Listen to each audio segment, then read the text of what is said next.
One December afternoon, a cold wind blew into my flower shop. As I was putting the finishing touches on a Christmas wreath, I glanced out the window to see snow starting to fall silently, announcing winter's arrival to our quiet suburban neighborhood in Boston. "Mom, look! Snow!" My daughter Emily came running from the back of the shop. Now 9 years old, she usually does her homework here. Today, unusually, she had a cookbook spread out before her. "Emily, what's that book?" "Oh, I borrowed it from Martha. I'm practicing making lasagna for Grandma's birthday." Grandma, my mother-in-law Patricia's birthday was approaching. I met Michael 10 years ago during the Christmas season.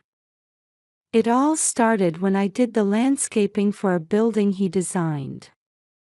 Attracted to his gentle nature, we married a year later. At the time, Patricia wholeheartedly blessed our marriage. "Rachel, I'm so happy to welcome you as my daughter," she said, embracing me warmly, a moment I still remember clearly. When Emily was born, she visited the hospital almost daily. But everything began to change 5 years ago, when her daughter Jennifer had a child.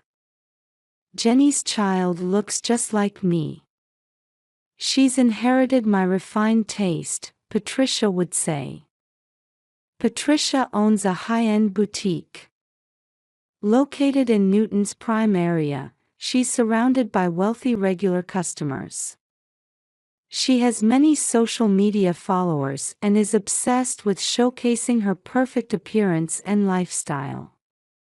Recently, she was bragging about surpassing 30,000 Instagram followers. Her attitude toward our family gradually grew colder. She skipped Emily's sports day to attend Jennifer's child's ballet recital instead. For Christmas presents, Jennifer's child received expensive branded toys while Emily got what seemed like cheap stuffed animals from a supermarket. Birthday celebrations became exclusive affairs at fancy restaurants with only Jennifer's family. Still, Emily remained cheerful and sincere. She loves cooking and often watches children's cooking channels on YouTube. Lately, she's been learning from our neighbor Martha, a retired teacher who truly understands Emily. With her beautiful gray hair, Martha is a trusted community leader in our area. "Hey Mom, do you think Grandma will like it?" Emily asked with a serious expression, her pigtails swaying as she pored over the recipe book. Her profile reminded me of a little chef. "I'm sure it will be a wonderful dinner," I answered, though anxiety spread through my chest. My husband Michael is extremely busy as an architect and indecisive about his mother's issues. He called to say he'd be late again today. Though he comes home looking tired, he must notice his mother's changes but can't bring himself to say anything. Outside, snow was beginning to accumulate, making the Christmas decorations shine brighter. Church bells rang through the quiet afternoon. In the flower shop, amid the scent of poinsettias, I watched Emily's determined profile. Tomorrow should be her special day. My heart wrestled between wanting to believe this and an unshakable anxiety. The next morning, I found Emily already in the kitchen. In the dim winter morning, only the kitchen light glowed warmly. "Good morning, Emily." "Mom." I woke up early. I thought I'd start preparing the lasagna. Her small back in an apron looked so reliable. The ingredients she'd prepared the day before were neatly arranged on the counter. She seemed to have memorized everything: Martha's special meat sauce recipe, the homemade white sauce, and the process of layering the pasta. "Let me help you." Despite Emily's protests, I convinced her to let me assist, and we began preparations together. We minced onions, sautéed fragrant garlic, and soon the kitchen was filled with the aroma of tomatoes and herbs. "Emily, you've gotten so good with the knife." "Yes. Martha taught me. She says the trick is to cut vegetables into equal sizes." The doorbell rang. Martha had arrived. In her hands were homegrown herbs and handmade decorations. "My, you've made such progress." "Emily, that's wonderful." Martha efficiently helped with the table setting. She spread a Christmas-colored tablecloth, arranged candles, and added small origami decorations Emily had made. "Grandma's seat will be here," Emily said, pointing to the head of the table. "It's the special seat." Past noon, the aroma of baking lasagna began to fill the air. Under Martha's guidance, the Caesar salad was finished, and a strawberry-decorated cake was complete. Everything was made by Emily's small hands, filled with love. "Perfect, Emily," Martha declared. "Patricia will surely be moved." "Mom, please read the message card again." Emily handed me a message card carefully written in colorful crayons. "Dear Grandma, I made a special dinner today. It's your favorite lasagna. Made with love, Emily." Emily kept peeking out the window and checking the clock. The snow had stopped, and Christmas illuminations began to twinkle in the twilight streets. "Emily, let's get you changed." Emily changed into her treasured light blue dress and redid her hair neatly. Around her neck was the silver pendant Patricia had given her last Christmas, one of the few heartfelt gifts. The table was set with warm dishes, and candlelight flickered. "Grandma will come, won't she?" I nodded firmly at her anxious voice, but the concern in my heart kept growing. After 5 p.m., Patricia still hadn't appeared. Shadows began to cross Emily's face. Martha quietly took out her smartphone. "Rachel, why don't you call?" With trembling hands, I dialed Patricia's number. After several rings, the call finally connected. "Oh, Rachel." I could hear lively conversation and clinking glasses in the background. "Mother, Emily is waiting." "Oh, that's right. I'm having dinner at a Michelin restaurant with Jenny's child right now. Jean-Georges himself is here, you know." Patricia's voice rang out cheerfully, as if this were perfectly natural. "But you promised." Emily worked so hard. My. Her high-pitched laugh pierced my ear. "I'm not eating children's cooking. If I had that kind of time, I'd rather watch videos of Jenny's child's ballet recital." More glasses clinked in the background. Voices talking. More laughter. Beside me, Emily watched with bated breath. Her small hands gripped the hem of her light blue dress tightly. "Well, I'm busy. Bye now." The call ended. Silence dominated the room. Only the candle flames flickered faintly. Mom. Emily's voice trembled. Grandma isn't coming. Large tears rolled down Emily's cheeks. The silver pendant coldly reflected those tears. Emily. Pushing away my arms as I tried to embrace her, Emily ran out of the dining room. The sound of feet running up the stairs. Then the loud slam of a bedroom door. Martha silently placed her hand on my shoulder. That night, unable to sleep, I sat on the living room sofa. The fireplace flames flickered quietly, and outside the window, snow had started falling again. The light in Emily's room upstairs was still on. I kept replaying the recording Martha had sent me. Patricia's cold laughter. Words mocking a child's cooking. The clinking of glasses. It was all too cruel. Late at night, when Michael returned from work and heard what had happened, he remained silent for a long time. Mother has changed, he said, his voice tired. My husband, usually dashing in his suit, now hunched his shoulders and hung his head. Michael, we can't stay silent anymore. Early morning.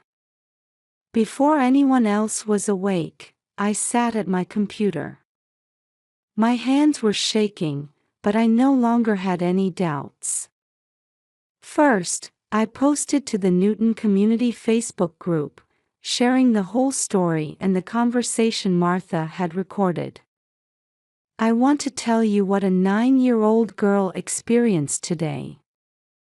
Next, I left a comment on Patricia's proud Instagram account.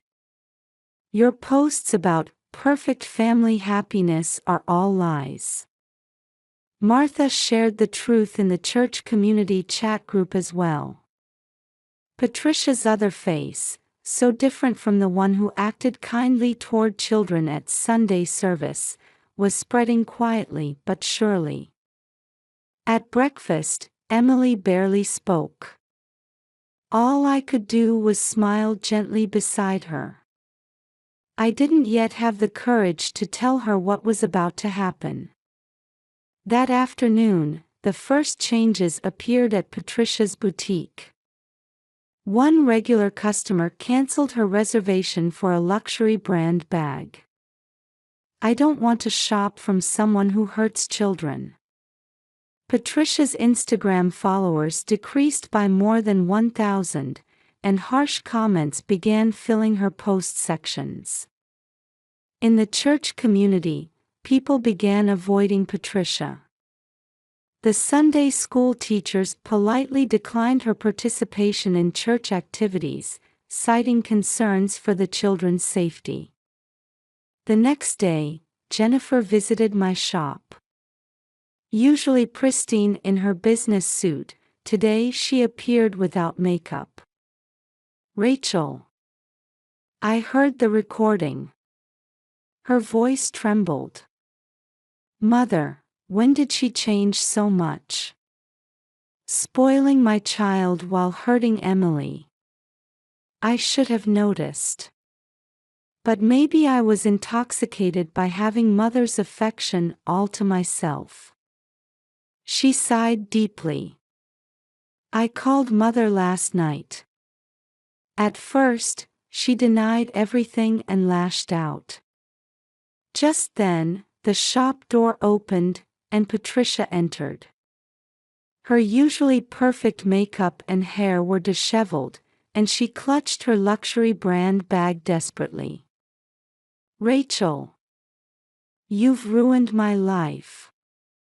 Her scream echoed through the shop. I answered quietly but firmly. The wound you've inflicted on Emily's life will never disappear. What are you saying? I'm a perfect grandmother. On social media, everyone. Jennifer stood up and confronted Patricia. Mother, face reality. You've changed.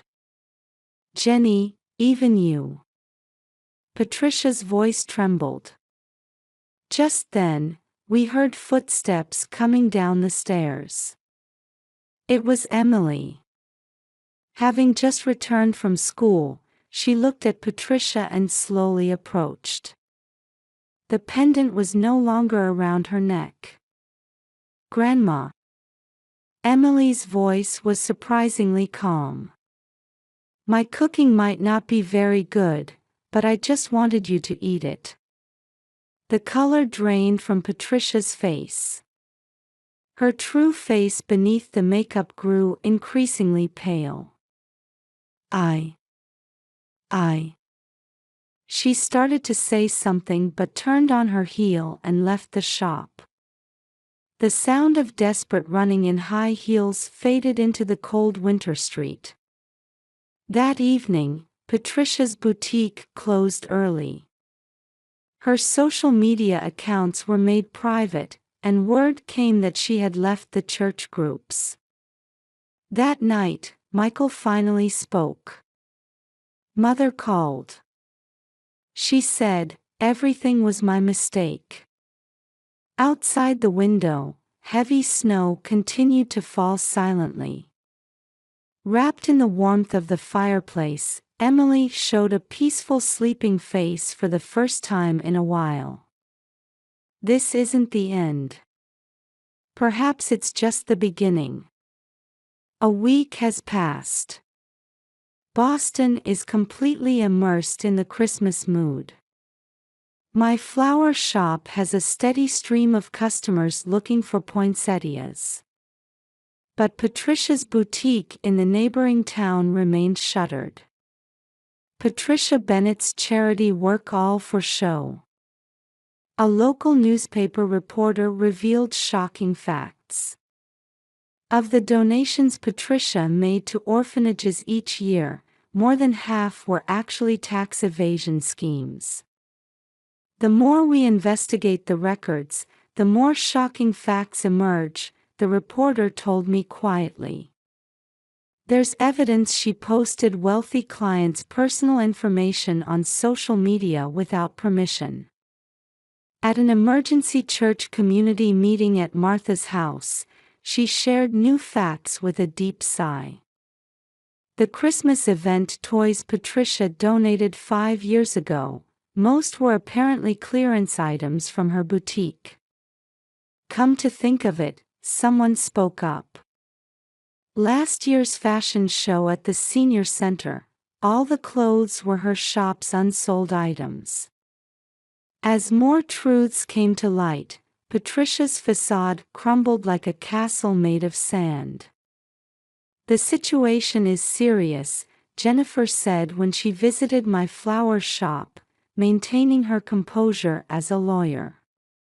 Unauthorized use of customer information could become a major legal issue. Mother will lose everything. Looking at the snowy scene outside the window, she continued. The boutique is closed. She'll lose most of her assets to the tax investigation. And just then, the shop door opened and Michael entered. Instead of his usual suit, he wore casual clothes. Despite his tired expression, there was some relief visible. Mother has decided to enter a senior living facility. We held our breath. It was her own choice, Michael explained, sinking deep into a chair. She says she can't return to her previous life. That night, we had to tell Emily the truth. Grandma is going far away. Her eyes welled up. Yes. But this is the path Grandma chose herself. I answered while embracing my daughter. A few days later, I went to help organize Patricia's belongings at her house. The closets once filled with luxury brand items were now empty. On the shelves in the reception room were the numerous photo frames she had proudly posted on social media. Among them, I found an old photograph from when Emily was just born. Patricia holding the newborn tenderly. A smile of pure joy radiates from the photo. Back then, I knew what true happiness was. I turned to find Patricia standing there. No luxury brand clothes, no perfect makeup. Just a tired old woman. Why did it come to this? Her voice trembled. As my social media followers increased, I lost sight of myself. I became obsessed with portraying a perfect image. Outside the window, Christmas carols could be heard. Hymns from the church echoed in the quiet dusk. That day, Emily's cooking. Large tears fell from Patricia's eyes. I trampled on that child's love. Michael took out his father's keepsake watch and quietly placed it on the table. "Mother, please keep this. Look at it sometimes at the facility." Patricia took the watch with trembling hands. I suppose I no longer have the right to make amends. No one could answer those words. The next day, Patricia entered the senior living facility. A small facility on the outskirts of town. From the windows, Newton's cityscape where she once reigned could be seen small and distant. "This is the ending I chose," Patricia murmured sadly as the sun set behind her. No trace remained of the once proud woman. That night, Emily asked me in a small voice, "Mom, can I go visit Grandma?" "Why?" "Because," Emily answered while looking up at the starry sky outside the window. "I think Grandma must be lonely." Her innocent words brought tears to my eyes. But it wasn't time yet. Deeply wounded hearts need sufficient time to heal. Outside, Christmas snow continued to fall silently. Gently yet unforgivingly, covering everything in white. A year has passed. Boston is once again dressed in winter attire. This year too, Christmas flowers add color to my flower shop. The sweet scent of poinsettias mingles with the aroma of freshly baked bread from our new bakery corner. "Mom, the new bread is ready." Emily proudly presented the bread. This year, she started a children's baking class to utilize her cooking talent. With Martha's encouragement, we renovated a corner of my flower shop to create a small kitchen space. These cinnamon rolls look delicious. On weekends, neighborhood children gather. Emily teaches them gently as their cooking instructor. Her serious expression while kneading dough makes her look like a little pastry chef. Emily has really become a wonderful teacher. Martha watches happily. She continues to be Emily's understanding mentor. Last month, Emily won first place in the regional children's cooking competition. The theme was gratitude to family. She made that day's lasagna. When the judges asked, "Why did you choose lasagna?" Emily answered, "This lasagna contains precious memories. Sometimes sad memories make us stronger too." The awards ceremony photo still hangs in the shop.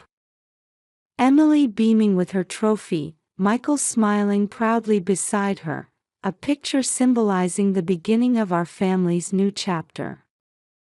Jennifer has changed greatly too. Following the incident with her mother, she began working as a lawyer specializing in children's rights protection. Sometimes she brings her children to Emily's baking class, and they chat like sisters. When cooking with Emily, the children's eyes sparkle, Jennifer often says. I've learned the foolishness of seeking superficial perfection like our mother once did. And Patricia. Her life at the senior facility continues quietly. Gone are her proud attitude and social media obsession, now just a lonely old woman passing her days. Sometimes we see her sitting by the facility's window. They say she always keeps Michael's father's keepsake watch nearby.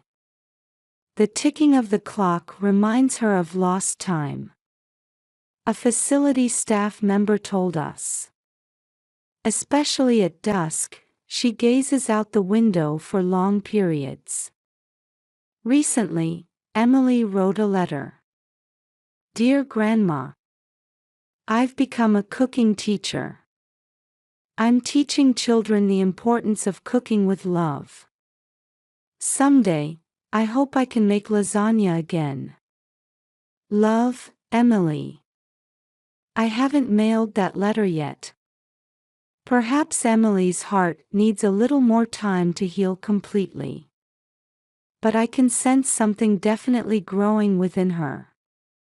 The process of healing a wounded heart is like baking bread. Just as dough needs time to rise slowly and heat to develop deeper flavors, Emily seems to be learning this truth from her own experience. At this year's church Christmas event, the children from Emily's baking class will sell homemade sweets again. All proceeds will be donated to local children's support organizations. Hey Mom, Emily said while decorating the Christmas tree. You know, in the future, I want to have a shop with a big kitchen where everyone can gather. Outside, snow is falling quietly again this year. But unlike last year, this snow seemed to symbolize a new beginning. Yes, Emily. That dream will surely come true. I remember Martha's words. True happiness can't be measured by perfect appearances or numbers. It lies in having a heart that can work hard for someone else's sake. Our new story has just begun.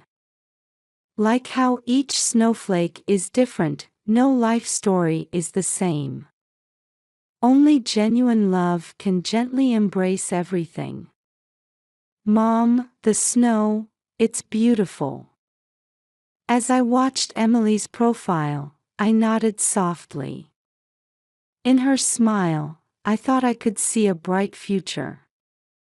It was the beginning of a new story, woven by the bonds of a true family.